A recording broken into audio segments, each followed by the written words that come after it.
SIR এর শুনানিতে মানুষের হয়রানি, বয়সের ভারে ক্লান্ত, তবু শুনানির হাত থেকে নিস্তার পেলেন না। কারো 85 তো কারো 90 ছুঁই ছুঁই।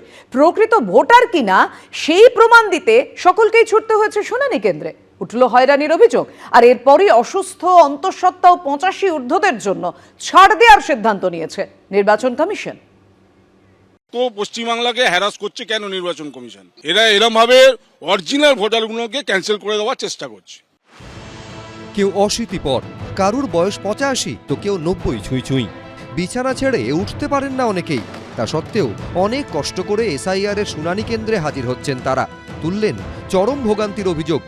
উত্তর 24 পরগনার ইছাপুরের বাসিন্দা রবীন্দ্রনাথ রায় বয়সের কারণে দীর্ঘদিন ধরে শয্যাশায়ী। তার উপর দিন 20 আগেই ব্রেইন স্ট্রোকে আক্রান্ত হয়েছেন। এই পরিস্থিতিতে ভ্যানে করে শুনানি কেন্দ্রে নিয়ে আসতে হলো তাকে। এসআইআর এর জন্য ডেকেছে আপনাকে? হ্যাঁ, বাবা তো একদম উঠতেই পারছে না, খুবই কষ্ট, খুবই কষ্ট। উত্তর 24 পরগনা হৃদয়পুরের বাসিন্দা শোভারানী ভৌমিকের বয়স 90 এর কাছাকাছি। রেহাই পাননি তিনিও। ক্ষমতা নেই তাতে সুবিধা এখানে সুবিধা। দুর্গাপুরের বাসিন্দা নমিতা ঘোষালের বয়স 80-র কাছাকাছি। এই বয়সে এসেও তাকে প্রমাণ দিতে হলো তিনি প্রকৃত ভোটার কিনা। আমি বেরোই না তো, কোথাও বেরোই না, বাধ্য হয়ে আসি। জোড়াবাগানের বাসিন্দা মীরা রায়ের মেয়ের ডাক পড়েছে শুনানিতে। তিনিই যে মেয়ের মা তার প্রমাণ দিতে অসুস্থ শরীরেই শুনানিতে হাজির হন। আমার যে মেয়ে ওটা তার প্রমাণ দেওয়ার জন্যই আমি এসেছি। শরীর খুব একটা ভালো না, তবু এসেছি ওর জন্য। ঘন্টার পর ঘন্টা লাইনে দাঁড়িয়ে ক্ষোভ উগরে দিলেন হিন্দুস্তান পার্কের বাসিন্দা প্রণতি দাস। প্রচন্ড বড় লাইন পড়েছে, সেখানে দাঁড়িয়ে ছেলে দাঁড়িয়েছে, আমি বসেছিলাম। এই আপনাদের মতো প্রবীণদের জন্য একটু আলাদা লাইন না, সেটা করেনি, সবই এক। ট্রান্সফারের চাকরি, তাই স্থানান্তরের কারণে 2002 সালে ভোটার তালিকায় নাম ছিল না, যার জেরে ঘন্টার পর ঘন্টা লাইনে দাঁড়াতে হলো বারাসাতের বঙ্কিমপল্লীর বাসিন্দা বৃদ্ধ দম্পতিকে। যেমন ঠান্ডা আর তেমনি আমার প্লেট বসানো, কষ্ট হওয়া স্বাভাবিক। উনি শ্বাসকষ্টের পেশেন্ট, তারপরে উনি হ্যান্ডিক্যাপ। আমাদের এখন ডেকেছে, আমারও বয়স কম নাকি, 72 বয়স আমার। এইভাবে শুনানি নোটিশ পেয়ে যখন ভোগান্তির শিকার হচ্ছেন বয়স্ক মানুষরা, তখন এদিন বালির জগাছায় শুনানি কেন্দ্রে ঢুকে অসন্তোষ প্রকাশ করেন ডোমজুরের তৃণমূল বিধায়ক কল্যাণ ঘোষ। নিয়ম হচ্ছে অসুস্থ মানুষ, বয়স্ক মানুষ, তাদের বাড়ি বাড়ি গিয়ে বিএলওরা তার হিয়ারিং করবে। এই প্রেক্ষাপটে সোমবার ফের নির্বাচন কমিশনে দ্বারস্থ হল তৃণমূল। যারা সিনিয়র সিটিজেন, যারা হ্যান্ডিক্যাপড, যারা বিভিন্ন হোমে থাকেন, যাদের বাড়িতে নির্বাচন কমিশনার ভোটের সময় তাদের ভোট দেওয়ার জন্য সেখানে লোক পাঠান, তাদের কেন হিয়ারিংয়ে ডাকা হবে? সুবিধা হচ্ছে, আমরা ক্ষমা চেয়ে নিচ্ছি আজকে এই মমতা সরকারের জন্য। তাদের যে নন কোঅপারেশন এবং কমপ্লিট বিরোধিতা করা এসআইআর প্রসেসের, আজকে যদি তারা পাশে থাকতেন তাহলে আজকে এই মানুষগুলোর অসুবিধা হতো না। আর যতটা সম্ভব বিজেপির কর্মীরা প্রত্যেকটা ক্যাম্পে থেকে আজকে বয়স্ক মানুষ হোক, কম বয়সী হোক, তাদের পাশে দাঁড়ানো, জল দেওয়া, তার ব্যবস্থা কিন্তু বিজেপির কর্মীরা করছে। এসআইআর এর শুনানিতে হয়রানির অভিযোগ ঘিরে রাজনৈতিক তরজা চলছে। এর মধ্যেই নতুন নির্দেশিকা জারি করল নির্বাচন কমিশন। হাসপাতালে ভর্তি, অন্তঃসত্ত্বা, বিশেষভাবে সক্ষম বা 85 বছরের বেশি বয়সীদের এবার থেকে আর শুনানি কেন্দ্রে যেতে হবে না, তাদের শুনানি হবে বাড়িতেই। অন্যদিকে এসআইআর আবহে চাঞ্চল্যকর তথ্য সামনে এসেছে। 2002 সালের আগেই প্রয়াত হন বীরেন্দ্র কৃষ্ণ ভদ্রের স্ত্রী প্রতিমা ভদ্র, অথচ এতদিন ধরে ভোটার তালিকায় তার নাম রয়েই গেছে। প্রতিমা ভদ্র, বীরেন্দ্র কৃষ্ণ ভদ্রের ওয়াইফ, আগেই মারা গিয়েছিলেন। বাদ গেছেন সুজাতা ভদ্র, কৃষ্ণ ভদ্রের বোন। হ্যাঁ, বোন। রিলেটিভ বলেছেন ডেড অর শিফটেড, এটা বলেছেন, তাই জন্যই আমরা সেগুলো গ্রহণ করেছি।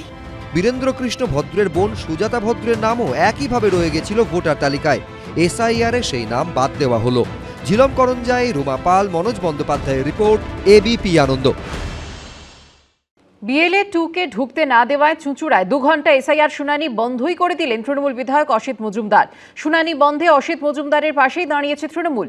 ধনেখালিতেও শুনানি বন্ধ করে দেন তৃণমূল বিধায়ক অসীমা পাত্র। সিইও দফতরের তরফে শুনানি কেন্দ্রে নিরাপত্তা নিশ্চিত করতে রাজ্য পুলিশের ডিজি ও পুলিশ কমিশনারদের নির্দেশ দেওয়া হয়েছে বলে সূত্রের খবর। একই সঙ্গে স্পষ্ট জানিয়ে দেওয়া হয়েছে শুনানি কেন্দ্রে বিএলও, ইআরও, এইআরও ছাড়া কেউ থাকবেন না। তাহলে বিএলও 2-তে যখন ঢুকতে দিচ্ছে না, হিয়ারিং বন্ধ করে রেখেছি, পুরো 3টে বিধানসভার হিয়ারিং বন্ধ করে দিয়েছি। রবিবার এসআইআর ইস্যুতে বিএলএ 2দের নিয়ে ভার্চুয়াল বৈঠকে অভিষেক বন্দ্যোপাধ্যায় বিএলএ 2দের শুনানি পর্বে উপস্থিত থাকার নির্দেশ দিয়েছিলেন বলে সূত্রের খবর। তারপর 24 ঘন্টাও কাটল না। বিএলএ 2কে ঢুকতে না দেওয়ায় চুঁচুড়ায় 2 ঘন্টা এসআইআর শুনানি বন্ধই করে দিলেন তৃণমূল বিধায়ক অসিত মজুমদার। যে বিএলও 2রা থাকতে দেবে না, সেটা লিখিত দিচ্ছে না, দিচ্ছে না বলে হিয়ারিং বন্ধ করে দিয়েছি। আমি বিডিওকে বলেছি, এসডিওকে বলেছি, বিএলও 2রা থাকবে, আর বিএলও 2রা থাকতে পারবে না, তুমি লিখিত দাও, আমরা চলে যাব। সোমবার সকালে চুঁচুড়া মগরা পঞ্চায়েত সমিতির প্রশাসনিক ভবনে যান তৃণমূল বিধায়ক অসিত মজুমদার। সেখানে তখন চুঁচুড়া, সপ্তগ্রাম ও বলাগড় বিধানসভা কেন্দ্রের শুনানি চলছিল। বিএলএ 2কে শুনানিতে থাকতে দিতে হবে, এই দাবি তোলেন তৃণমূল বিধায়ক অসিত মজুমদার। খবর পেয়ে আসেন বিডিও ও পুলিশ। খবর যায় নির্বাচন কমিশনে। মুখ্য নির্বাচনী আধিকারিক জেলা নির্বাচনী আধিকারিককে নির্দেশ দেন দ্রুত শুনানি শুরু করতে। 2 ঘন্টা পর ফের শুনানি শুরু হলেও ফের তা বন্ধ করে দেওয়ার হুঁশিয়ারি দেন চুঁচুড়ার তৃণমূল বিধায়ক। আমরা বলেছি বিএলও 2রা থাকবে না, আমাদের লিখিত দিন, তারা লিখিতও দিচ্ছে না। তার মানে যেটা করছে এটা বেআইনি, এটা জমিদারি। এই জমিদারি তো বাংলায় চলবে না। বিএলও 2দের যদি থাকতে না দেয়, কালকে আমরা আবার একই জিনিস করব। ইলেকশন কমিশনের উচিত ওর বিরুদ্ধে এফআইআর করা এবং যে যে জায়গায় আসানসোল সহ যেখানে যেখানে এই ঘটনা ঘটছে কেন্দ্রীয় বাহিনী মোতায়েন করা। এদের একমাত্র লাঠা ঔষধ ছাড়া অন্য কোনো ঔষধে এরা কাজ করবে। শুনানি বন্ধে অসিত মজুমদারের পাশেই দাঁড়িয়েছে তৃণমূল। আপনি যদি আমাদের বসাতে দিতে না চান, আপনাকে নোটিশ করতে হবে অফিসিয়ালি, আপনি অর্ডার করুন অফিসিয়ালি। দরকারে সেই অর্ডারকে চ্যালেঞ্জ করতে আমরা কোর্টে যাব, কিন্তু আপনি অর্ডার করবেন না আর আমার বিএলও 2কে অ্যালাউ করবেন না, দুটো হবে না। অসিত মজুমদার যে হিয়ারিং বন্ধ করে দিলেন, সেটা কি আপনারা মনে করছেন যে সেটা ঠিক হয়েছে? 100 বার গণতান্ত্রিক অধিকার রক্ষার জন্য অসিত মজুমদার গেছিল। অন্যদিকে হুগলিরই ধনেখালিতে বিএলএ 2কে ঢুকতে না দেওয়ায় শুনানি বন্ধ করে দেন তৃণমূল বিধায়ক অসীমা পাত্র। যেখানে বিএলএ 2 অ্যালাউ করেছে সেখানে কাজ চলছে, যেখানে বিএলএ 2 অ্যালাউ করেনি সেখানে কাজ বন্ধ, সেখানে কাজ বন্ধ। তার কারণ হচ্ছে, আমাদের প্রথম প্রশ্ন, যখন বিএলও বাড়ি বাড়ি যায় তখন বিএলএ 2কে অ্যালাউ করেছিল বাড়ি বাড়ি যাওয়ার জন্য, তাহলে কেন আজকে হিয়ারিং এ সে বিএলও 2 থাকবে না? এইভাবে যখন দিকে দিকে শুনানি বন্ধ করে দেওয়া হচ্ছে, তখন সিইও দপ্তরের তরফে শুনানি কেন্দ্রের নিরাপত্তা নিশ্চিত করতে রাজ্য পুলিশের ডিজি ও পুলিশ কমিশনারদের নির্দেশ দেওয়া হয়েছে বলে সূত্রের খবর। একই সঙ্গে স্পষ্ট জানিয়ে দেওয়া হয়েছে, শুনানি কেন্দ্রে বিএলও, ইআরও, এইআরও ছাড়া কেউ থাকবেন না। বিএলএরা শুনানি কেন্দ্রে ঢুকবেন না। এই সংক্রান্ত বিজ্ঞপ্তির জন্য জাতীয় নির্বাচন কমিশনকে জানিয়েছে সিইও দপ্তর। অর্ণব মুখোপাধ্যায়, সৌরভ বন্দ্যোপাধ্যায় ও সোমনাথ মিত্রর রিপোর্ট, এবিপি আনন্দ। এবিপি আনন্দ, এগিয়ে থাকে, এগিয়ে রাখে।